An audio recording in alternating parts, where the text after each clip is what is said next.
It's a sad day for the court and for the country. 50 years ago, Roe v. Wade was decided and has been the law of the land since then. This landmark case protected a woman's right to choose, her right to make intensely personal decisions with her doctor, free from the interference of politics. It reaffirmed basic principles of equality, that women have the power to control their own destiny, and it reinforced a fundamental right of privacy, a right of each of us to choose how to live our lives. Now, with Roe gone, let's be very clear. The health and life of women in this nation are now at risk. As chairman and ranking member of the Senate Judiciary Committee, as vice president and now as president of the United States, I've studied this case carefully. I've overseen more Supreme Court confirmations than anyone today, where this case was always discussed. I believe Roe v. Wade was the correct decision as a matter of constitutional law and application of the fundamental right to privacy and liberty in matters of family and personal autonomy. It was a decision on a complex matter that drew a careful balance between a woman's right to choose earlier in her pregnancy and the state's ability to regulate later in her pregnancy. A decision with broad national consensus that most Americans of faith and backgrounds found acceptable, and that had been the law of the land for most of the lifetime of Americans today. And it was a constitutional principle upheld by justices appointed by Democrat and Republican presidents alike. Roe v. Wade was a 7-2 decision, written by a justice appointed by a Republican president, Richard Nixon. In the 5 decades that followed Roe v. Wade, justices appointed by Republican presidents from Eisenhower, Nixon, and Reagan, George W. Bush, were among the justices who voted to uphold the principles set forth in Roe v. Wade. It was 3 justices named by one president, Donald Trump, who were the core of today's decision to upend the scales of justice and eliminate a fundamental right for women in this country. Make no mistake, this decision is a culmination of a deliberate effort over decades to upset the balance of our law. It's a realization of an extreme ideology and a tragic error by the Supreme Court, in my view. The court has done what it has never done before, expressly take away a constitutional right that is so fundamental to so many Americans that had already been recognized. The court's decision to do so will have real and immediate consequences. State laws banning abortion are automatically taking effect today, jeopardizing the health of millions of women, some without exceptions. So extreme that women could be punished for protecting their health. So extreme that women and girls were forced to bear their rapist's child, with the child a consequence. It just stuns me. So extreme that doctors will be criminalized for fulfilling their duty to care. Imagine having a young woman have to carry the child of incest as a consequence of incest. No option. Too often the case. The poor women are going to be hit the hardest. It's cruel. In fact, the court laid out state laws criminalizing abortion that go back to the 1800s as rationale. The court literally taking America back 150 years. This is a sad day for the country, in my view. But it doesn't mean the fight's over. Let me be very clear and unambiguous. The only way we can secure a woman's right to choose, and the balance that existed, is for Congress to restore the protections of Roe v. Wade as federal law. No executive action from the president can do that. And if Congress, as it appears, lacks the votes to do that now, Voters need to make their voices heard. This fall, we must elect more senators and representatives who will codify women's right to choose into federal law once again. Elect more state leaders to protect this right at the local level. We need to restore the protections of Roe as law of the land. We need to elect officials who will do that. This fall, Roe is on the ballot. Personal freedoms are on the ballot. The right to privacy, liberty, equality, they're all on the ballot.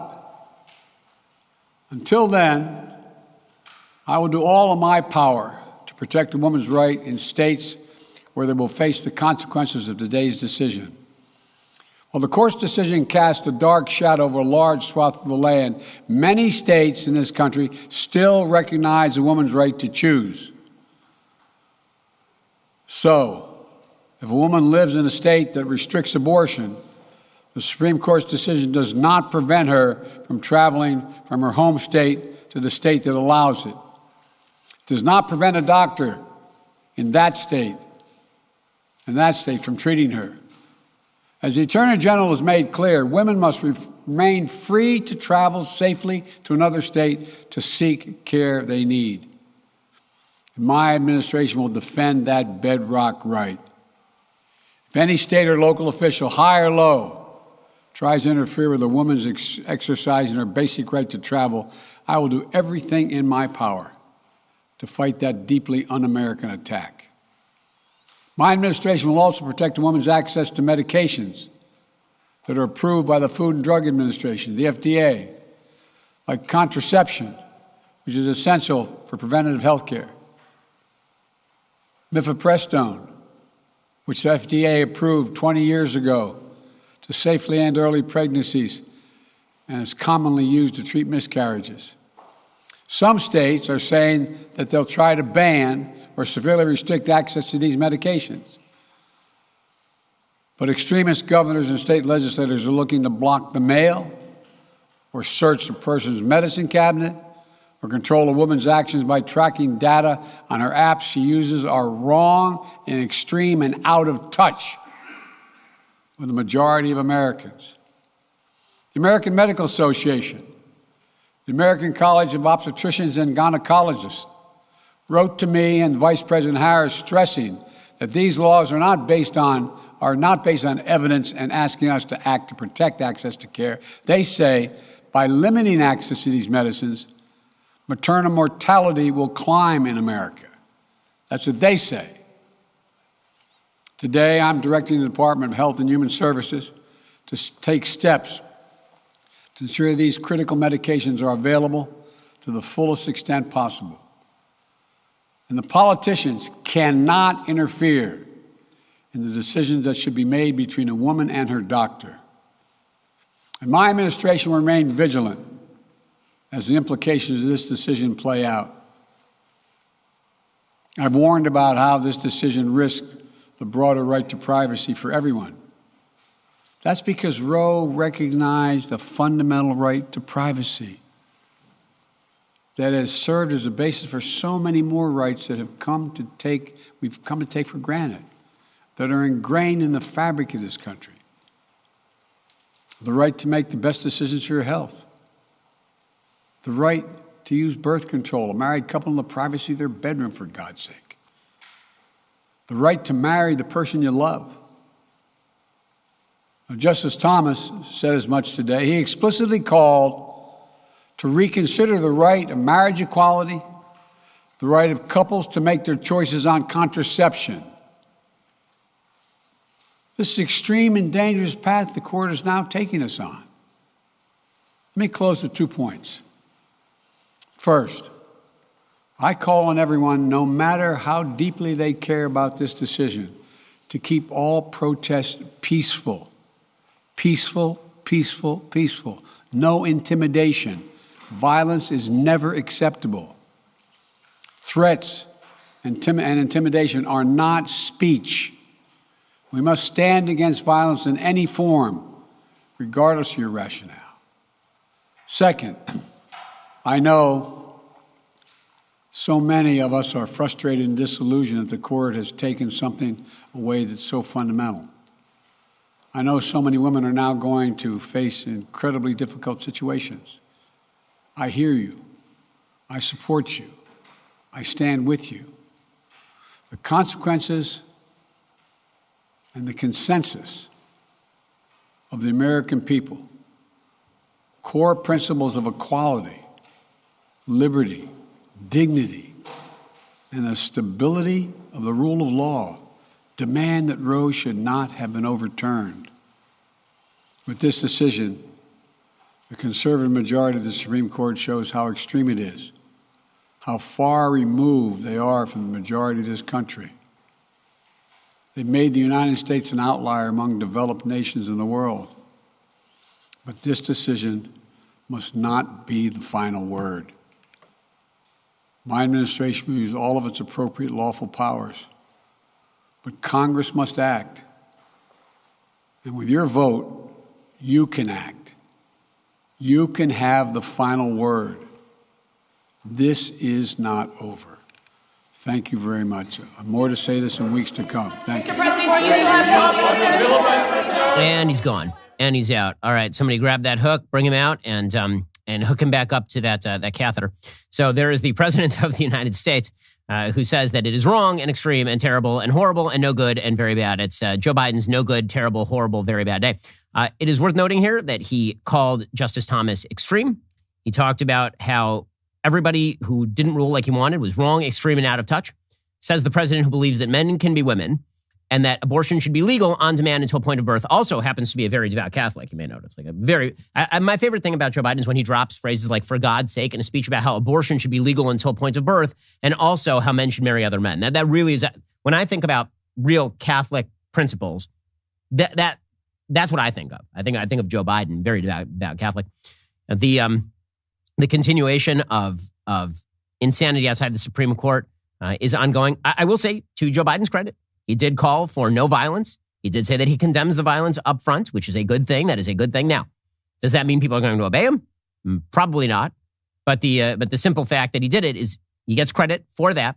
Not a particularly coherent speech from the president. He basically just cribbed from the dissent, talking about how important abortion is and how magical abortion is. He kept coming back to the idea that there's no fundamental right has ever been taken away in American history, like this fundamental American. Well, actually, there was a fundamental right to own other human beings, according to Dred Scott v. Sanford, up until the Civil War, at which point it was completely abolished through the death of hundreds of thousands of Americans and then the establishment of the 13th and 14th Amendments. So, yeah, there have been some pretty bad, quote unquote, fundamental rights in America before, the worst of which was, owning another human being. But the right to kill another human being in your womb, that's a pretty bad fundamental right. And so that fundamental right being removed by the Supreme Court, still available, by the way, in California and New York and all the rest, that is, to him, a great evil that it has been removed. So it's, again, Joe Biden not saying anything particularly convincing. He thinks he's going to win election based on this. He kept coming back to vote for Democratic senators, vote for a Democratic congressperson, vote for Democrats in your legislature. That is not likely to be what happens. New York is likely to continue to be deeply blue. The people who are most involved in the abortion issue, the most extreme about the abortion issue, live in the blue states. They do not live in the purple states. And so this issue, being relegated back to state level, means that people will vote like they typically do in the states. And it's precisely that Joe Biden's objecting to. See, here's the crucial point. What Joe Biden objects to is the fact that Kansas is going to have Kansas law and Alabama is going to have Alabama law and Mississippi is going to have Mississippi law. He wants the Supreme Court to declare law for everyone, but the law that he likes. Well, he's not getting his wish. I also do not think this is going to save him from his own garbage presidency, which has left him with a 33% approval rating. When it comes time for the election of 2022, Democrats will receive a shellacking, and this is not likely to be at the top of the ballot. So there is the president of the United States ending what is a very bad week for him, and a very good week for the United States and for the unborn.